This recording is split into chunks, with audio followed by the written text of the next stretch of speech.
Evening, everybody, and welcome back to the 58th episode of Track Help on this glorious Sunday evening. We're going to kick things off with introducing our members who joined us in the past week. We had a whole load of people join, a whole load of people put their introduction in, and we had Alex from the UK join, whose local track is Sutton Circuit, very, very popular track in Leicester.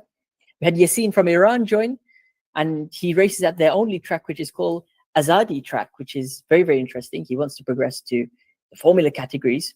Damien from Serbia, I believe it was, or Croatia.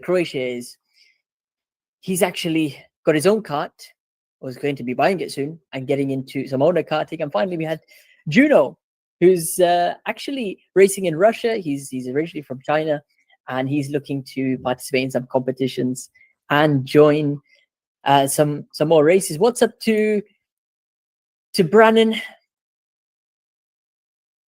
How are you, Brandon? I'm pretty good, bro. And what's up to Jacob? Hello. We've also got Nathaniel. What's up, Nathaniel? Can you hear us? Yes, hello, I'm here. That's Hi. superb. I'm really happy that we got 3 people ready. Over the next course of the hour, we're going to do 3 submissions in first submit, first review order, with Jacob hopefully starting off with one of his races, straight into Brandon's footage, and then we're going to round off with Patricia. In between, we're going to go over some questions in the chat. We're going to be going through some questions that we got on the Academy as well. So looking forward to going over that. Before we do start, let's kick up some footage of Dubai Kart Drone, and going to be visiting the UAE next week. So we've got many drivers from the UAE who reached out, and they said, look, KTips, we want you to come down, we want you to check out our tracks. Believe it or not, I need some new footage. You notice from our videos, we need to get some fresh, vibrant footage going. So hopefully be spending the next week going to different tracks in the UAE, documenting that experience daily on Instagram, and then have a whole series for you guys on YouTube to follow.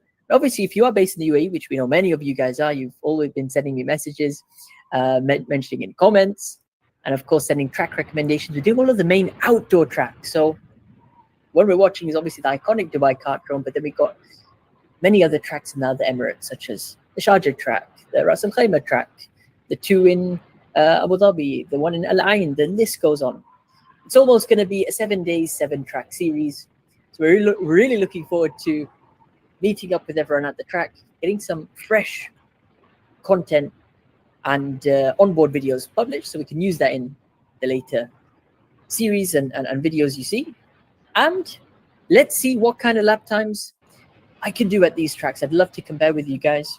We're going to have a lot of the regular drivers join us as well, so it'll be interesting to hear their insights on how they've mastered their tracks. Stay tuned for that on Instagram, as I mentioned. Now, Jacob, before we jump in, you've got 5 different clips over here, 5 different videos, I believe. So what's the best one we can review? Sorry, can you repeat? What's the best one we can go through for today? Because we're not going to have time to go through all of them. I don't know why there are 5. I only... Four. My bad. Yeah, okay. So like the fastest time is in the 4th one. I think Nice. I previously had, I don't remember. I now have I think it's on the under the previous post. I have written the previous and the present lap time. What specifically do you want to cover in today's session? Just discuss, because there is some like surface change on the track. Okay. Which video would that be in the 4th one? Maybe. Yes, the 4th one is the fastest. That'll be a nice one to see, because that's the one where you obviously improved by 0.7 of a second. Is that correct? No, I now had 41.8, and I think I had 43.2 or 43.4. Okay, so even more. That's nearly a couple of Yes, seconds. Yeah. but, like part of it is due to the surface. Okay. You'll see.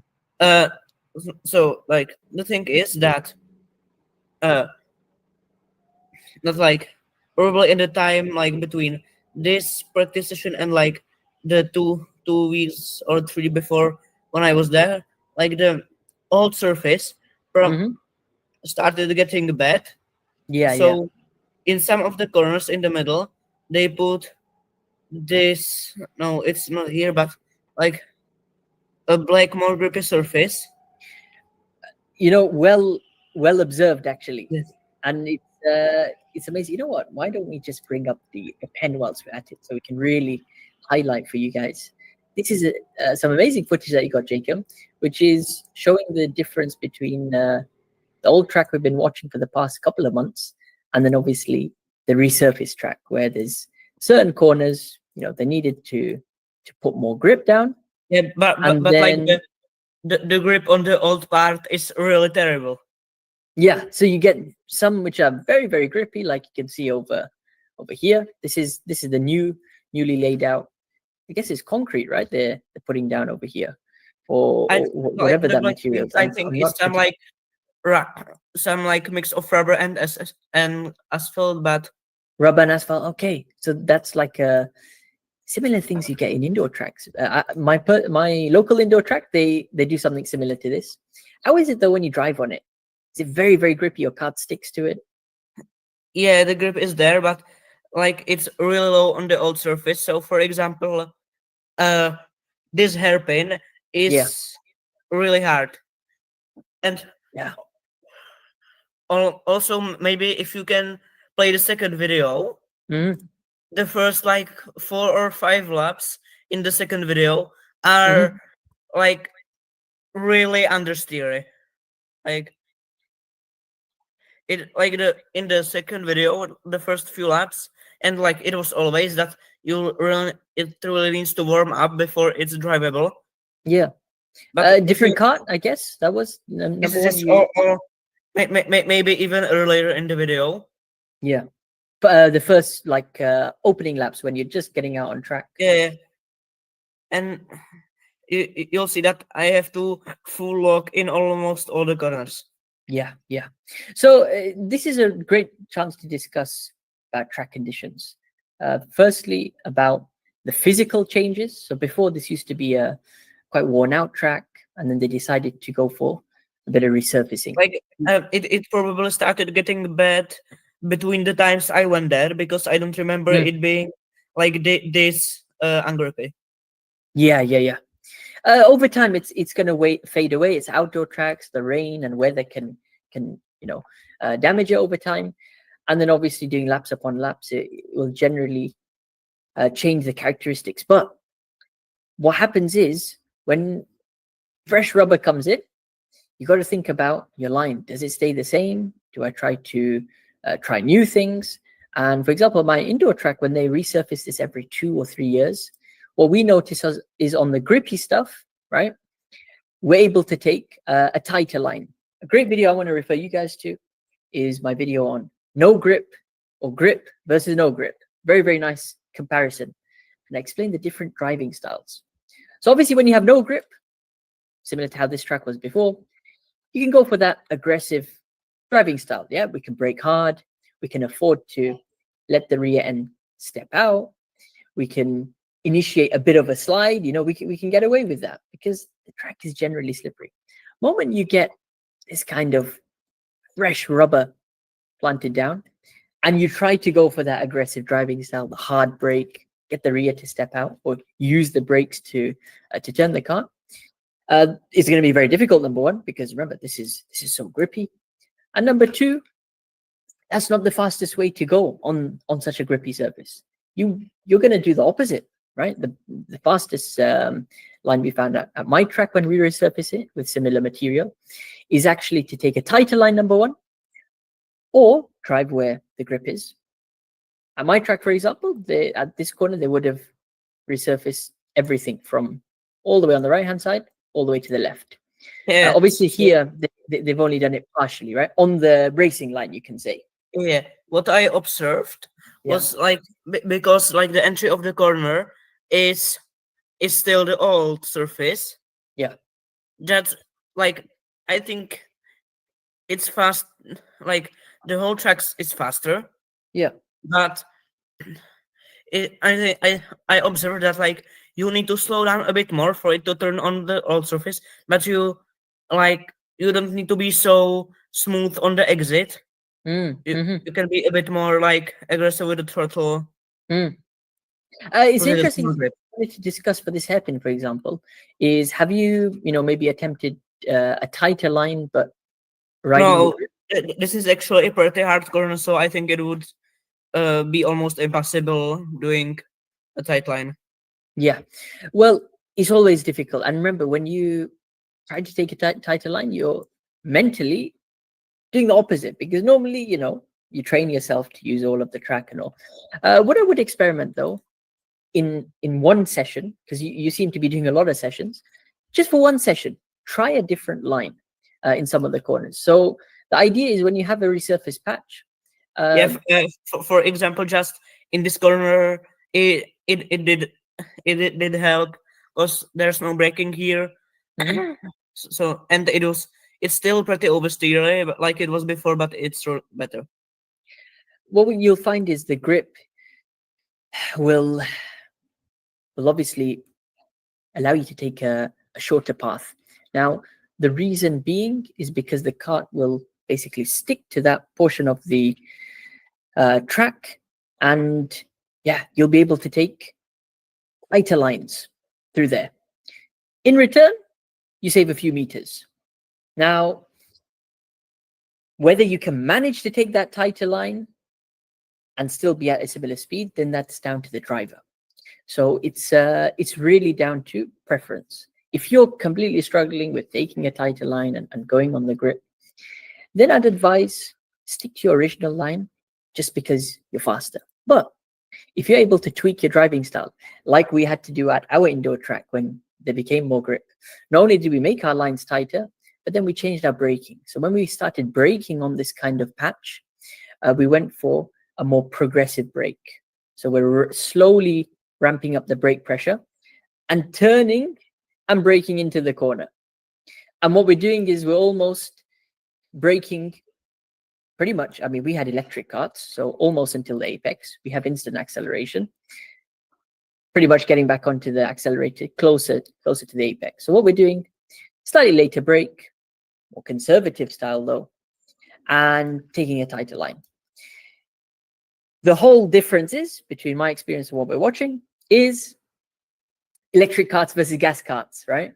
And that's why I encourage you to watch my video grip versus no grip, because there were many different points I made. What's it like in a race? I know these are practice sessions. Are you gonna have a race coming up soon? Like the Yes, SWS race? tomorrow. Amazing. Any specific corners or anything you're still trying to improve on? Maybe we can go over before your race. Yeah. The hairpin after the long straight, Yep. because there's not the maybe they added it now, I don't know, but like when I was there, there wasn't the new grippy surface. Yeah. We still connected? Yeah, it's just well, I think it's it's lagging on my side, or just give it a moment whilst, because I thought I might have lagged out there. Can you hear me? yeah, I hear you, but like your webcam and your screen are both lagging, and Yeah. Okay. Give me a moment, because I can hear you, but it seems like we've just frozen out over here. Let's just give it a minute or so whilst it goes over. We got a couple of comments on Instagram. What's up, better? Great to hear from you again. Are you doing QK3 tomorrow? That's the plan, inshallah. I'll be there, and I look forward to seeing as many of you guys there. Are you doing it? Let me know in the comments. Is Tamim joining? Faha? We need you guys so it can be enjoyable like previous Yes, can you guys still hear me? Jacob, Brandon? Yeah, we can hear you, but like your webcam and your share screen is Is it not. off? Or it's It's, frozen maybe. yeah, Oh, it's frozen. now it's back. Yeah, Now it's back. There we yes. go. Sometimes it's better not to do anything and just wait few seconds or minutes, however long it takes. Let's just go to that hairpin you're talking about. Basically, after the main straight, yeah. Yes. There's a long turn, and then there's a hairpin. Awesome. Just as we get there, Badr is saying his brother's gonna do it. That's awesome, and so is Tamim. I encourage everybody to join, just because it's the national championship, and you're gonna have the most fun there. Similar to the last round last season. Yeah, we need more of that. Let's go back to Jacob, and then we'll get back to Badr. This is the hairpin that we're tackling, and essentially they've put the resurface patch in I'd say an awkward part, because they only put it at the beginning. Yes. Got a patch over here, and then everything else after that is the old surface again. What's your current struggles at this corner? What's difficult? Understeer and just really going deep and missing the apex because it's not turning. Yeah, interesting. Number one, surface change that can definitely throw you off. What's happening is on corner entry, you're getting a lot of grip, so you're riding over this grip. Are you almost braking, or I know you're turning? No, this is full throttle. The braking's only before the hairpin. What happens is the kart's going at full speed, then it suddenly gets a bunch of grip, it stabilizes over here. And then as you run off and the corner becomes tighter, and naturally you're turning more and trying to brake, then you get either a big, we call it tank slapper. Basically, it's movement in the rear. The kart becomes unsettled. Now, what happens is you might find it difficult to control that. I would say for this corner, where are you normally braking before the resurface? I don't maybe know. Just after this tire. I remember you had a point. No, didn't we discuss? You had it, or was it? That was a long time ago. Okay. Like you don't have a breaking point for this hairpin turn? I don't have a reference. I just brake when I feel. Interesting. I would still use big objects like this. Like you can see this in your vision. What this tire, I guess, can act is the closer I get to the tire, or maybe when I pass the tire, then it's time to start braking. So it's not very accurate. Like imagine there was like a white line across the track. That's very, very clear. The biggest object can be the tire. So are you braking after the tire? I think I maybe play it. I can guess you can about see that. here. Yeah. So basically, as soon as the middle of the kart or your back tires go past that blue tire, then you need to start braking. It's interesting. You're saying you're missing the apex sometimes. Yes, and it just like it's not always, but most times it does understeer in this corner a lot. It could be kart related, but to overcome that, I would. I think the kart in this session wasn't like a super understeer. So yeah. I can see that in this example. Look, you're braking, you're turning, right? What you're gonna have to do now in this scenario is really be aggressive with the kart and force it. I'd say it's one of those moments where you might need to, I'd say, possibly reduce a bit more speed, so brake a bit more, right? Simply to lower the speed, so the front tires will eventually bite. What's happening here is that you're carrying a certain amount of speed. You might be reducing that with the brakes, but right now, for this corner, for example, I just see the kart, not be able to slow down and turn at the same time. So you just got to slow it down more. To overcome that, rather than spending more time on the brake pedal, I would encourage you brake harder. There is a point in every kart, even if it has understeer, where the harder you press the brakes, the more that rear will rotate. So in some karts, you really have to smash it.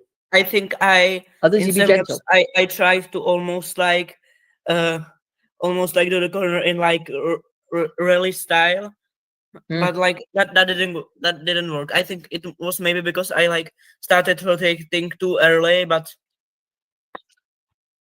That's the balance you're gonna have to find. I But would it say didn't really work, I think. I would say more brake pressure and a bit more aggressive.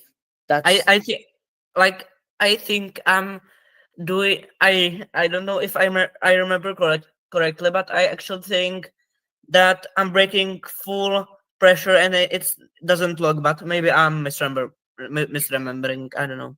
I would say if it's still not locking, you need to press harder. Every car will lock, but it's a different point in each one.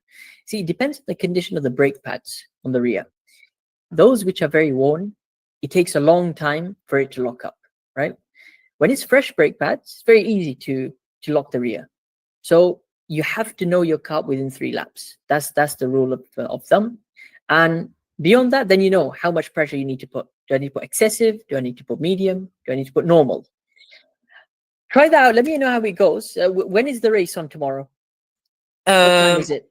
Same I time, think like afternoon? it's yeah. I'm not going to the last lesson in school. I'm skipping it and going Nice. going for practice. Well, that's always the best practice when you can bunk off school and go. Well, I would say use that to your advantage. That practice, as we mentioned, test out. On some corners a slightly tighter line with the grip, and for Okay. the hairpin, really is down to your cart. I need you to start locking it up and get some movement. Let me know how it goes, Jacob. Please record some footage of the race. We are gonna have to move on to the next drive. Anything else before we move on? Yeah, yes, maybe I just want to notify you that during the summer I am going to a motorsport summer camp. Amazing. Where is that? So I'm going to have photo footage from dirt bikes, quads, even Okay, it's a karts. mix. It's going to be a And mix. That's excellent. Well, whatever you get of the carts, because that's what's relevant for us, be sure to share that and enjoy the time, because summer is when you have the best weather, you're in the outdoors, and you're doing motorsport. So can't get better than that. We're going to have to move on to the next driver now. It was going to be Yassine. He did not manage to join. He did mention, can you put, I have a track map. Can you help me out? Absolutely. And we can help any of you out if you've got a track map. You just got to share an attachment to it, which is very, very easy. Once you click reply, you have that attachment option. And I'd be happy to go through it in a future session. So just head over to the KTips Academy for those of you who are watching and would have your own track map and want to join. We are going to move on to Brandon now. Now, Brandon, you finally got some helmet cam footage, which is awesome.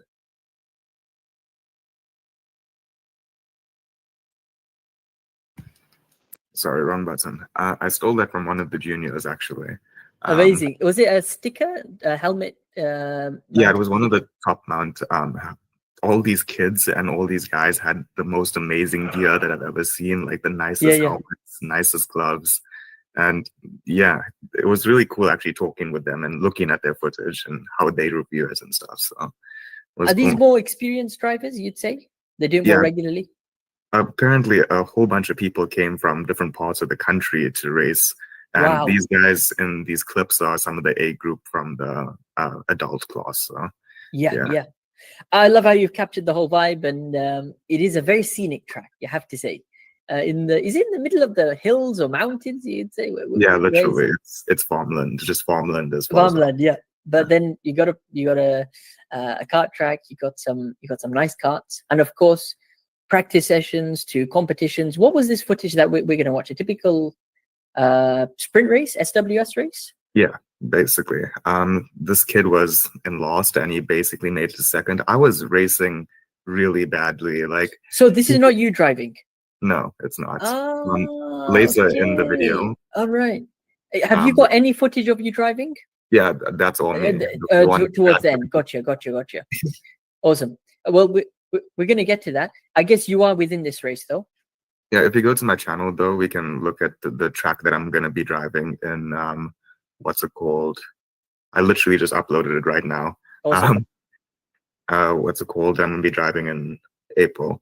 And this was some wet footage when I, went there. And I'm really good in the wet. Like, I got my best lap time when I was in the Midlands in the wet. Actually, Amazing. it started raining. and I gained like almost half a second basically on my normal lap time. I think it was 31. I was doing 32s the entire time, and they were doing 31.5s, Mhm. and literally all of them did 31.5s. The top 30 people were doing 31.5s, and Okay. so it was super competitive. And the best I could do was a 31.8. So No, yeah, not bad, not bad, and not far off as well. I think yeah. it's important to start with the track map which you put up. When is this race, or when are you going to visit this track? This one is much later, April, May, either June or July. Okay. Yeah. And is it going to be a practice session or another SWS type sprint race? It's going to be another sprint race. They do that 5 qualifying sessions for 5 minutes, and then a 10-minute race. Excellent, excellent. Yeah. Based on your experience, I know it's the wet track you did. Do you expect it to be raining again, or will it be dry? Months from now, I can't say. I do have what's it called? My first track help video, I believe spoke to you about this track, and Okay. yeah, I raced against some of the marshals, and we did in reverse actually, and I was driving circles around the marshals in reverse, so that gave me a lot of confidence. This is not the outdoor track that we just saw, yeah? No, it's Gotcha. sorry. So, which specific corners you think you're still trying to improve on this track based on the diagram that we got? So where do people start pulling away? So turn 1, definitely, yeah. Turn 1, okay. And maybe 2, 3, 4, 5. I don't know, that really hectic hairpin. This right hand over here? No, or... the one just after that one that you Oh, just okay. showed. The left. Yeah, interesting. And then you got basically a double left sequence. Is there any onboard footage of this track? I do have it. It's the first video of karting on my channel. That would be nice just to see an overview. Actually, let's just try and bring that up. This one, right? Yep. Perfect. Just want to skip to some. Let's skip to like 11 minutes or something. Let's go to 11-ish. Yes, now I recognize this place. I'm sure I've. Did you ever post this or not? Yeah, I did. The first track out that I The came. first track up. Yeah, that's where I saw it from. I was like, am I tripping, or have I seen this before? The main thing with this track, it's that outdoor track with indoor configuration. So it's made up of tires, and yeah, the surface is obviously as per an outdoor track. If I'm not mistaken, this is the end of the lap onto the start finish. Yeah, just onto the straight. Yeah, the same corner I'm struggling with. Yeah. Awesome. Carrying a lot of speed into this turn, gets very, very, very tight, and then it's on to. You sure this is that corner? This is the first corner? So this is the last corner. Oh, this is the last corner. Yeah. The first Awesome. corner. Now we're coming on turn 1. Once again, building up our speed, and it's an abrupt, tight left-hand turn. It's almost a winding corner. You can see it gets tighter and tighter as we go. Put it in slow-mo just to get some perspective. So you're winding to the left already. And then you'll notice the left-hand barriers. Keep going to the left, keep going left. Becoming tighter and tighter. Right now, where's your current braking point? Because I'm sure you're braking for turn 1. Not really. I'm kind of just rotating the steering, and the slide is what's slowing me down. And then interesting. Okay. And I'm trying to get the back end to rotate. If I need to, I'll try and brake right before, like as close to the black, right-hand side. I'll brake so that it rotates and I can get the car a bit more straight through that. But most of the time, I'm just turning the wheel and praying. So. Gotcha. I like that approach for the entry of the corner. As it gets a lot tighter through here, so you can say, if we go back to our track map actually over here, this will be good. It's a double apex corner. So you got the first part which tightens here, and then it becomes very, very tight. Would you say that's turn 2 then? How should we count it? I guess so. Let's say this is turn 1, this is turn 2. So we're driving turn 1 in such a way to maximize our exit for turn 2. So what you can do is, take a slightly wider line, similar to how it's showing over here, because this first apex is not our priority. What we do want to do is, just as the red line is showing, enter relatively wide, cut to the inside, sharp turn, and then prioritize the second apex. Once you can prioritize the second apex, you can focus on getting a good exit as we come out to this hopefully flat out section. So tight to the corner becomes generally means you're going to lose revs, simply because having to turn one, you can see the angle of this corner becomes a lot tighter. I know we're restricted with the point of view here. What I would advise you to do is play around with it. Did you start off by taking a very wide line for turn 2, for example, or did you always take a narrow line? I try and take it as wide and as late as possible, but I realize I take a lot more of a geometric racing line than I realized. But trying to work on that, yeah. Because what I would advise is start off nice and wide, even if it's all the way to the outside barrier, and then slowly reduce the entry closer to the left. So we're bringing it more to this side, to this side. Right now on this lap, it looks like you're relatively tight, more in the middle of the track. The slightly wide entry you can have, the easier chance there will be to do ideally a mid to late apex. So you can go deep into this corner from a wide angle, then a sharp late turn, and almost hit the latter part of this second apex. What that allows us to do is get number one onto the gas a bit sooner, and then get better exit. Now, I did mention get back onto the gas sooner.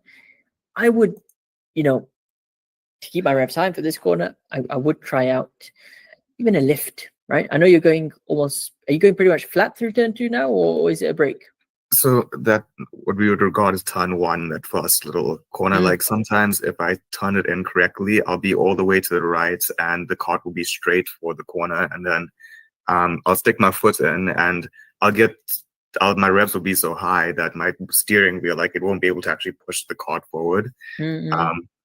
Because I'm just turning it. But sorry, what was your question? So I'm asking, are you currently braking or lifting for turn 2? This tighter corner? I'm just modulating my throttle through that slide, and I try to keep the revs as high as possible. Okay, so initiated the slide from turn 1, and then keeping the RPMs up like that. That's one approach. I would try another approach where you're trying to be smoother through turn 1, and then go for that wider entry, as you mentioned, for turn 2. Yeah, only if I'm gonna if I'm gonna going too fast into the corner, then I'll press my brake to slow down after the slide. But a lot of the time, if I get the slide correct, then it just shoots me out of that corner really well. Yeah, definitely. You see, the thing with sliding, right? There's a limit to it, and there's a fine balance. So sometimes it can work in your favor. Right. For other times, similar to tight corners, it might be a detriment. But it's worth trying out both lines and changing only that session by session to see if it makes a difference or not in your timings. So next time you go out there, try to go for a slightly smoother approach. Now, because you're not sliding, you're not going to get enough rotation. Let's use the lift method or even the tap of the brake method for turn 2, and then target early brake or early lift into early gas again. Going for a late apex, getting as best exit speed out this point as possible, and then coming on to the middle part of the track. So this is going to be up to the tight left-hander of turn 5, which is going to be our hairpin. Putting it in slow-mo. I believe this is it then. Yep, this is our hairpin that you mentioned. Every time I go to the right, I always smack that barrier because I'm trying to make the line as wide as possible, and a lot of the marshals spin out there because they're trying to get the best line possible. Gotcha. Yeah. And it's interesting because that line is what we're seeing on the track diagram, where it's wide entry into. I feel like this is very exaggerated, this track diagram as well. Yeah, that's how it tends to be. It's not very, very accurate. It gives us an idea though of generally what kind of corners are coming. So if I'm if I'm not mistaken, you're trying to go for a wide entry like this and then cut it back to the left. Yeah, exactly. Yeah. Is there any brake, or is that just flat then? Yeah, definitely. You have to brake, but it's Okay. not a brake for like you rotating the back. If you do that, then you're just going to slam into the right-hand side of the track. Yep. So you have to slow down, take a geometric racing line. Some of them slide it, but most of the time they slide out. So have you tried lifting for this corner, or is that just doesn't slow you down enough? yeah, definitely. You definitely need a brake for this corner. You'll go way You too need deep. a brake. Yeah, You can see how much runoff there is because people always slide out there. Yeah, and I guess you've built up your speed all through these corners, so you're approaching at high speed. That makes sense. Perfectly makes sense. Is there a reference for braking right now? Maybe one of these colored the blue tire wires that or- just sticks out. I try and get my nose in front of that, and then just turn. Nice. Braking for rotation. Okay. What do you feel you can improve on this corner then? Oof. That was a pretty good line that I just took there. I think that was quite a good effort. That's right. Yeah. Maybe just keep it closer to the apex. I want to try and take a later apex because it's onto the main straight basically. Yeah. And yeah, but you still have to lift for that last corner onto the main straight anyway. So I'm wondering if it's worth it to try and prioritize this corner, because I gave myself a pass on this corner for like years. I couldn't get this corner right for a while until I started messing with the marshals. So I think your overall line is good through this hairpin. All it is now about is the consistency, especially when it comes to a race scenario. You want to keep your lap times as similar as possible, and just basic things like, am I closing the gap to the apex every lap? So you'll have some really good laps where you're right up to the barrier. That's our reference. Other laps, maybe you'll be slightly wider. Now, it's just being comfortable in your line that will help you achieve that consistency. So once we can keep our braking consistent, you've got a nice reference over there. You've got an idea about the line. Repetition. You don't visit this track often, though, do you? it's my local track, so I this is your local. One. Oh, yeah, okay. It's the other track that's 2 hours away. Yeah, it's 2 hours. Gotcha. Now I got confused there. Then it's perfect, because once it's your local track, you can obviously have more access to it and get used to this line. You should almost get to a stage where you're driving more on instinct, and that's what you want to ultimately achieve. So you're not focusing on the small details like where am I braking and turning. You're driving on your ideal line, and then you're just feeling the limit of the car. Is it going to slide out on me over here? Am I maybe pushing a bit too much through there? But the basics, it's just second nature to you. It's muscle memory. Yeah, what I realized I was doing was at my race, I was trying so hard to race like these guys, and I was watching their body position and how they took corners, and they weren't skidding or sliding. At least I thought they weren't. But the second day when I was looking at their footage and stuff, I realized they were driving pretty hard. And I was just, in my footage, it looked like I was just taking my time, chilling. And I was trying so hard to drive so smooth that I wasn't like driving to the best of my ability. So there you go. You could see in that how I just like, what's it called? Yeah. Get the car to slide out a bit. No, that's not a problem. And it's good that you've gone through those stages. Initially, you're conservative, you're going smooth, but you realize you need to be a bit more aggressive, right? And now you're finding the limit.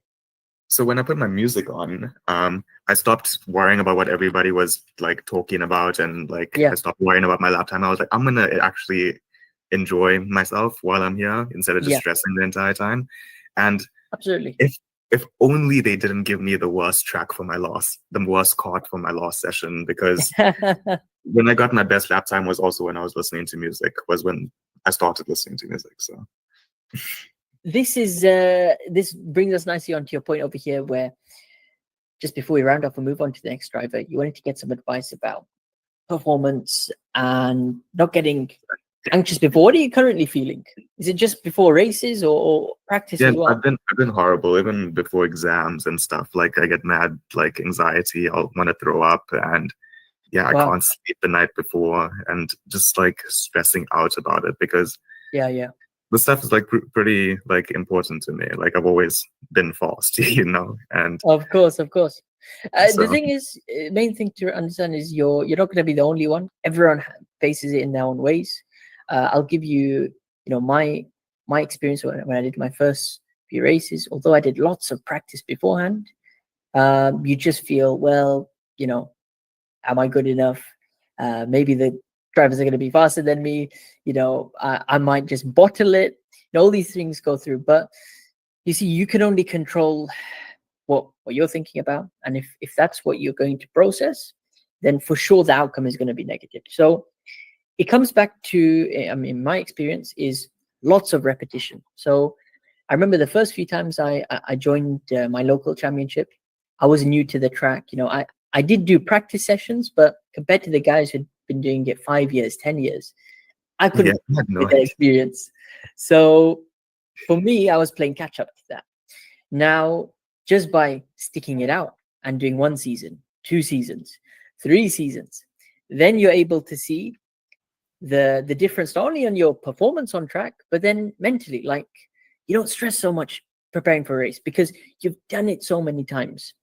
And that is going to be the tough part when you get into anything new, really.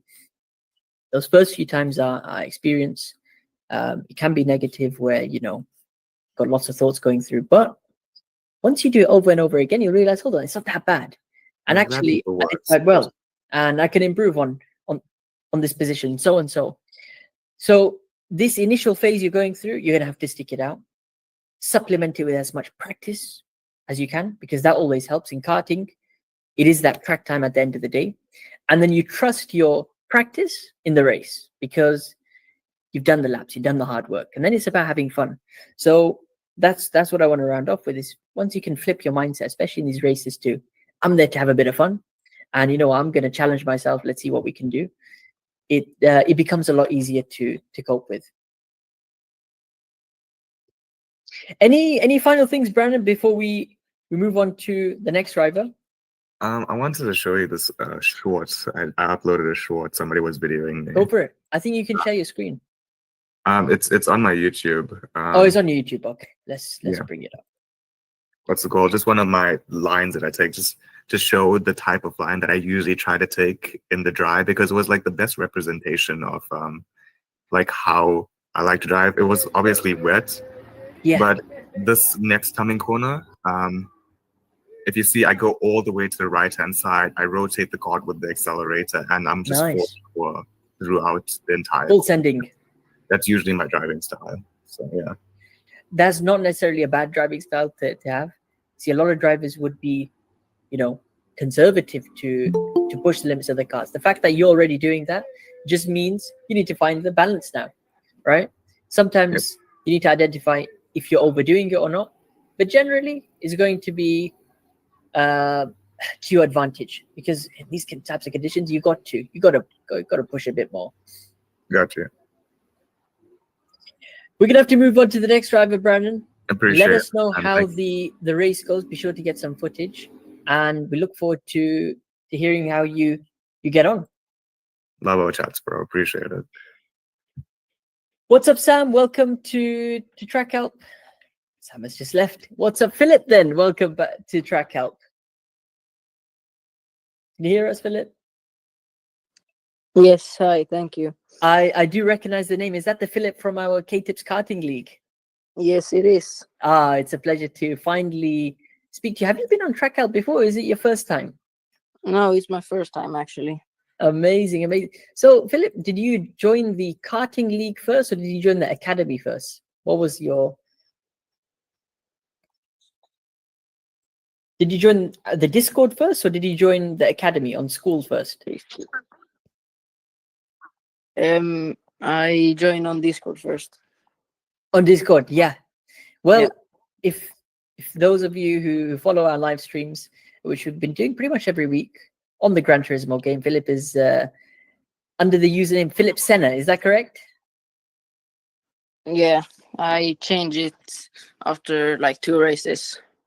Certainly a very, very rapid driver. What's the secret to being fast on Gran Turismo? Because I need some help. Yeah, I mean, I play after school. I play a lot of Gran Turismo. I mean, it's just like train a lot. That would help. Have you got a sim like a pedal and steering wheels that you also use? Yeah, I use Logitech G29 Yeah, nice. and the PlayStation 4. Do you play on manual or automatic? As I put up in the background over here. Manual, yeah. How do you find manual? Manual in a kart? What do you mean by that? Because for me, in real life, I only drive automatic karts. So in the game, like I cannot get used to it.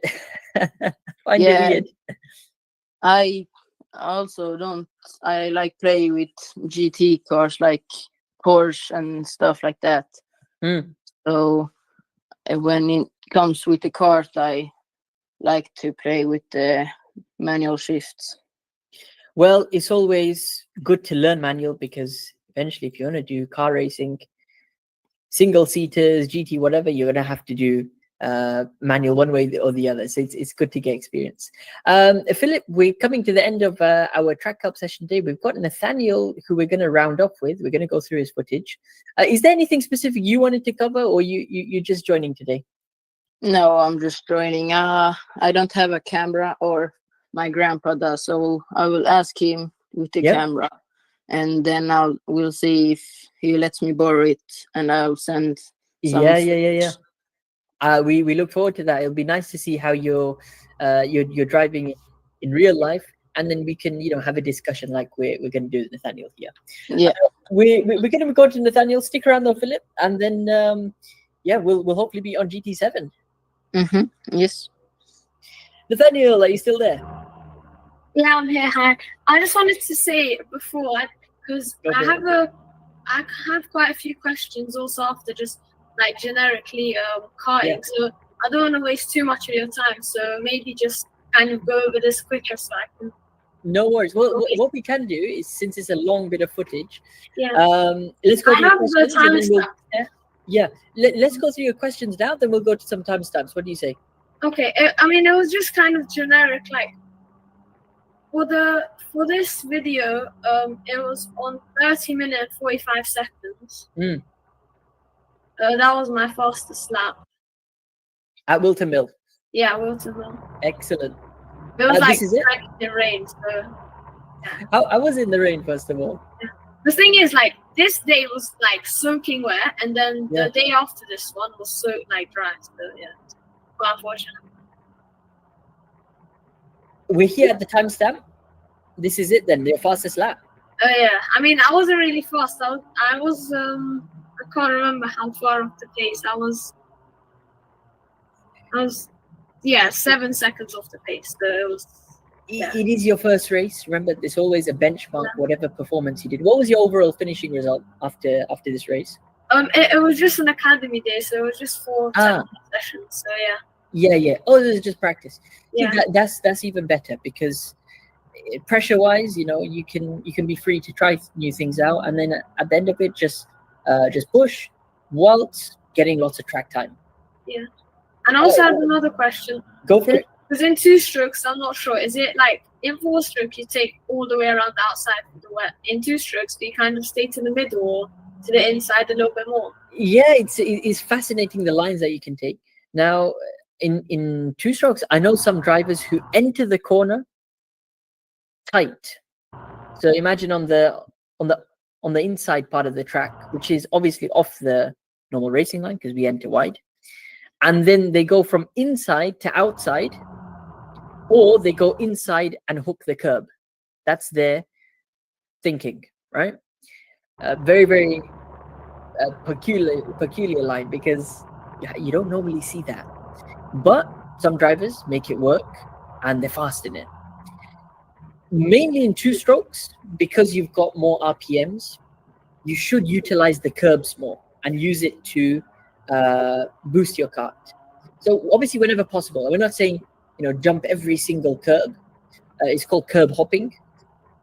Again, how you curb hop is very much dependent on the driver and your accuracy. If you do it wrong, you can severely damage the kart. You can spin out. You can get stuck on the curb. But the idea is whether you approach from the inside or the outside, you're targeting a sharp steering lock, because remember, in the wet on slick tires, it takes a lot of time for the front tires to bite and actually turn. So you need to go for an aggressive initial turn in, direct the kart towards the curb. All that time, get ready to feed the gas more and more. And hopefully once you get on the curb and you feel that there's some grip there, it should be enough to jump over it, almost like it's a ramp, right? Now, different tracks have different curbs, and it's always good to watch the fast drivers, because they know exactly which curbs to hit, because that's what is making them faster. They stay off some curbs, they'll ride some curbs. Wildermill will be a classic track to observe. Did you get any time to sort of watch from that gantry upstairs? I know it's coming up to our, where is it? Our right side, yeah? That building. Yeah. There was a little bit of time, but honestly, it was really packed, so I couldn't really. You couldn't really go, but no, I understand how it is there. The main thing at tracks, though, just watching other drivers when you're not on track, huge difference, because you'll see what different guys are doing, and you can take bits from different drivers and try to apply it. If it seems like they're quick, obviously the timing system will back that up. Specific kart number will be higher up the leaderboard, etc. But be very observant in the wet of their lines, because drivers will be doing different things. Bit of a clip there, just a bit of I'd say just a 50-50 incident over here. You just come up worse because it's a wet track. If that was a dry track, that kind of impact wouldn't have spun you out. What other questions did you have? It was kind of like generic questions, kind of. Yeah, go for it. I was looking into sim racing, but I wasn't sure if it would like be worth the money, or I should put that money back into karting. Oh, that's a very, very deep question. You can go down a big rabbit hole with sim racing, and it's always got its pros and cons. Now, the pros is more track time, right? If you invest X amount into a good simulator, a good game, because there's lots of games which are up and coming, which laser scan karting tracks. The handling is pretty much like real life owner karts, and a lot of those tracks you're probably going to drive in Club 100 as well that they have in these games. I'll share some names of them in the comments on the academy, so you can take a look. Let's say you put, I don't know, £5,000 into a full simulator. That initially will be like an upfront cost, but then everything between now and 10 years, 20 years, technically, you can do as much driving as you want. So sim is always positive, I'd say. You don't necessarily have to fork out that much money up front. You can have a basic setup. Philip, I think this will be a good chance to get your input. How long have you been doing sim racing for? And what games do you play? I only play Gran Turismo. I've been playing a bit on F124, but I play mostly Gran Turismo. But I play like, I don't know, 2 hours a day maybe. Yeah. And have you found it helps you with your real life karting? Yes, absolutely. I started. Which car do you have? Sorry, it's a Rotax, right? Yeah, I drive Rotax. Yeah. Sometimes. On Tuesday, I'm going to drive Rotax actually, but Amazing. then I also drive rentals. And you found that, what does sim racing help you with in real life? Do you think consistency or lines, or what has it helped? Actually, everything, because I started from sim racing into real life, so Amazing. It helped me a lot. I always advise people to check out Suelio Almeida, very popular sim racer who's now a professional car driver. He obviously focuses on iRacing, which is a generic game for motorsport. So I don't think they have a karting mode, or maybe they have a mod for karting. But the whole point is the iRacing game replicates real life physics, and Max Verstappen spends a lot of his time doing that. He apparently enjoys it sometimes more than F1. So sim racing, you're going to get benefits like, obviously, more track time.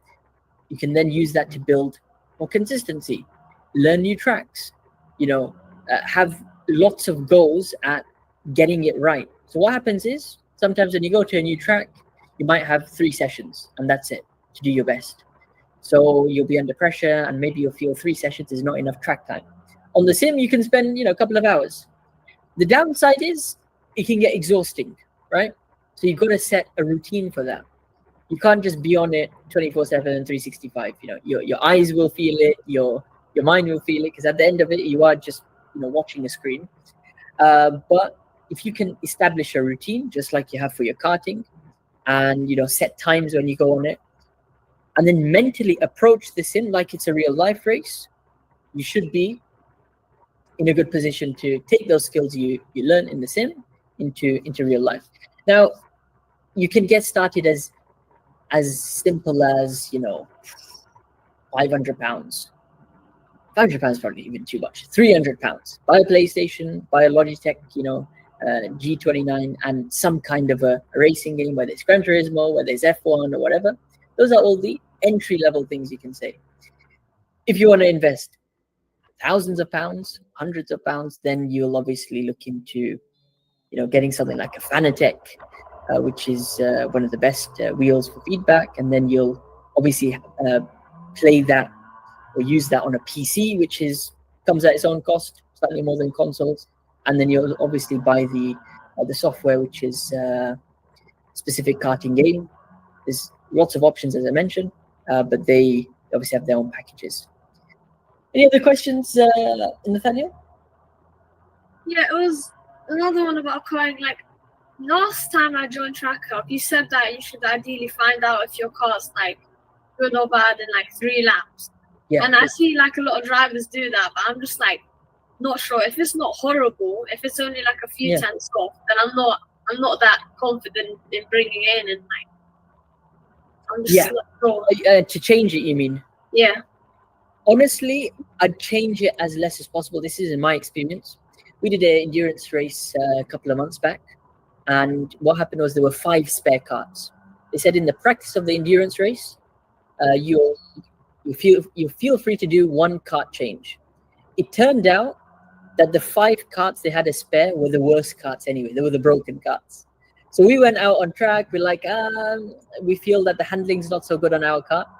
We decided to take the change of cart, and it ended up being a terrible cart, like no handling, no straight line speed, and we were messed up for the race.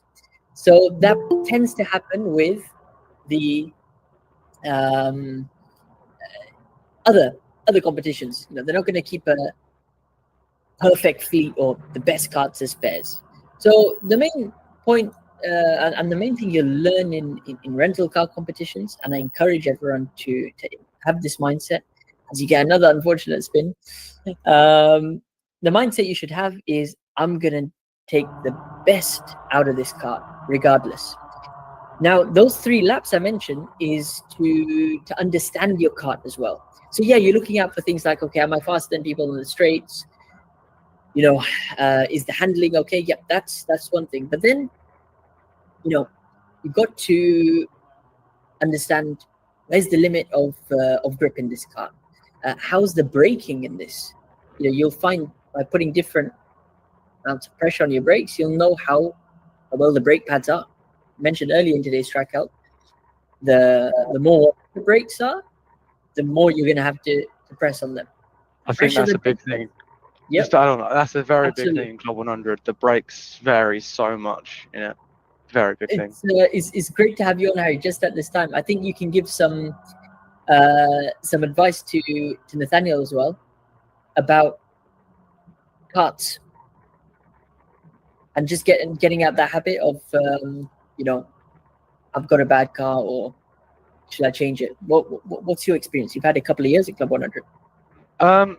So I mean, especially in these academy days, you shouldn't worry about them, because all you should be focusing on is, I mean, especially if you're new, is getting just like assessed and definitely making sure that you're going to make it through. I mean, it's not necessarily hard to not to not make it. But I mean, still, if you keep spinning and stuff like that and focusing on lap time too much, then it's going to make your chances a lot less. But I mean, just watch what the fast people do in the other sessions, because when you're newer, you usually get put in Group B. If you watch Group A out there, you usually get to get a better feel of where everyone else is braking. Like at Wilton, when I was here, but I was on the day after, and it was a lot less wet. It was a lot drier. Thing was to just break off the rubber and then extend out and just test around pretty much. Yeah, I think there's some great points there from Harry. Any other questions, Nathaniel? It was also like when I drive, I don't necessarily have like that many reference points. I kind of just turn and brake when kind of it just feels like it. But I feel consistent. It's not that. It's just I'm not sure about that. It's a very, very good point you mentioned. You see, reference points are especially important on a new track where you feel lost, right? If you've never been to a track before, you might feel like it's just one corner after the other and it's difficult to memorize. Other than, you know, doing lots and lots of sessions, which is very rare that you can book the whole day out and just do laps. So reference points on certain corners, you know, makes it repetitive. So you know, okay, for this hairpin, I'm looking out for this barrier or this tire. Okay, that's going to help me with my braking or my turning. But that's the beginning when you're learning the track. Once you get more experience and also experienced as a driver, you want to flip from technical driving and details to driving on instinct and muscle memory, right? So remember, there's only so many corners at a kart track, and a lot of them are repetitive. The hairpin at Wilton Mill, you know, there'll be a TFI, or there'll be a hairpin at Shellington. A hairpin's a hairpin. A right-hander is a right-hander, left-hander is a left-hander. So once you can use those warm-up sessions just to get a feel for the track and the characteristics, because that is ultimately what will be different. PFI will be smoother than Wilton Mill, for example, right? So once you get used to characteristics of the track, then it's just about driving more on feeling and on instinct. And it's good that you're already in that, you know, routine. See corners which you're struggling at, which you feel, people are gapping me there, then I'd probably tell you to double down and look, okay, where are you braking? Could you maybe use a reference to make your life easier? And bring it in like that. Overall, drive more on instinct. Don't focus more on lots of technical details. Yeah, thank you. Is that all you wanted to cover? I just had one last question about. I see how I know sponsors are mostly for owner karting, but even in kart where I go Daytona, I see people with sponsors, and I'm just not sure how to get into that. Sponsors, the age-old question. Budget there, but yeah. I was just speaking to Jensen Pugh. Yeah, you can actually watch his podcast. We did a live show with him. I'm going to share the link with you after. He spoke a lot about sponsors, and he was. I mean, I visited him at Wilton Mill. He does the senior X30, so it's almost the equivalent to Rotax series. And on his kart, he's got all these sponsors. So I asked him, what are these sponsors? Are they paying, for your race? What's the deal? A lot of these sponsors or stickers of companies he's got on his karts are contacts. So his dad knows, certain people in certain companies, and he'll essentially approach them and say, look, my son is going racing in this Wilton Mill X30 championship, and whatever you can donate towards his racing will in return give you exposure through our cart on our tent. You can put up your logo on there. That's the very, very basic way of doing it. The thing is, nowadays a lot of people are not willing to trade money just to put stickers on. You'll probably notice that social media you'll get a better chance. So ultimately with social media, once you can build up a big following, you got lots of eyeballs. And then if you then approach a sponsor and say, yeah, let's do like a collab post, and I'll mention your company, and 50,000 people will most likely see it, or I've got 100,000 followers, let's do that. They'll be more interested. So the way sponsorship is going is always changing. Nowadays, I'd say it's more social media related. So once you can build we call it a personal brand on Instagram and across the platforms, I'd say, documenting your racing, building a following of supporters. Then after you put those hard yards in and you've established yourself, it doesn't happen overnight. Then you can hopefully try to approach people to do some kind of a brand deal, or they'll give you some money just to make a post on your account because you've got X amount of followers. Yeah, Anyone else? Yeah, no worries. Anyone else have anything to add to Nathaniel's questions? Because I think they're all very, very relevant.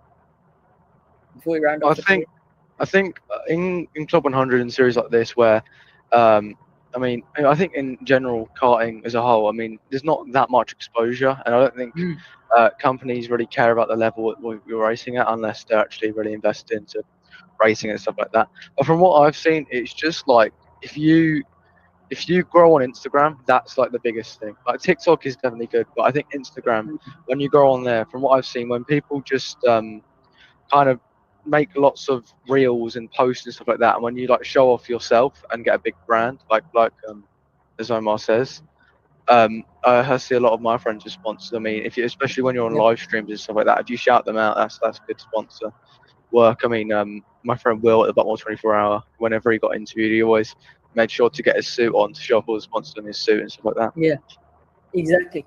And it's because social media has that bigger reach, and it's easy to justify to the sponsor. Because as I said, if you had 100,000 followers, and you can say, look, we'll do a reel and we'll get 500,000 views. That's substantial.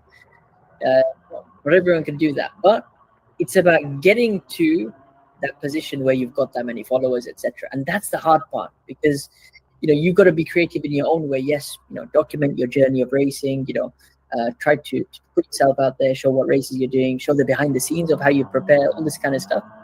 But once you can get some momentum going and then build it, which will take some time, then you can hopefully approach these guys. I think we had a great chat there and a great way to end it off. We are out of time, I'm afraid. So we are going to save it for next week, hopefully. Now, let's see if we can fit in a track help session next week. As I mentioned, I'm going to be visiting the UAE. That's what I was mentioning to Harry, if you were going to be, which dates you were going to be around. Are you going end of the month or? End of May, I think. End of May. I'm going to be there next week for a week. So I'll be doing the different tracks. I would have loved to race you there, but I'll let you know how it goes. And then hopefully you can try and beat my time. Yeah, exactly. I'll beat your time at Kart. There we go. The challenge is on. Looking forward to meeting the UAE viewers, hopefully next week at the track, recording some content. You guys can follow the daily series on Instagram, and then there'll be the longer videos coming out on YouTube of how the trip was. More importantly, we need to get some new footage for the channel, so we're going to do lots of recording at the outdoor tracks there in the daytime, the nighttime, so we can use that in future videos, and we'll document our trip so you can see the behind the scenes from that. Until next week at hopefully 6 p.m. GMT, stay tuned for Track Help Live. We'll see you all then. Take care, everyone. Good night.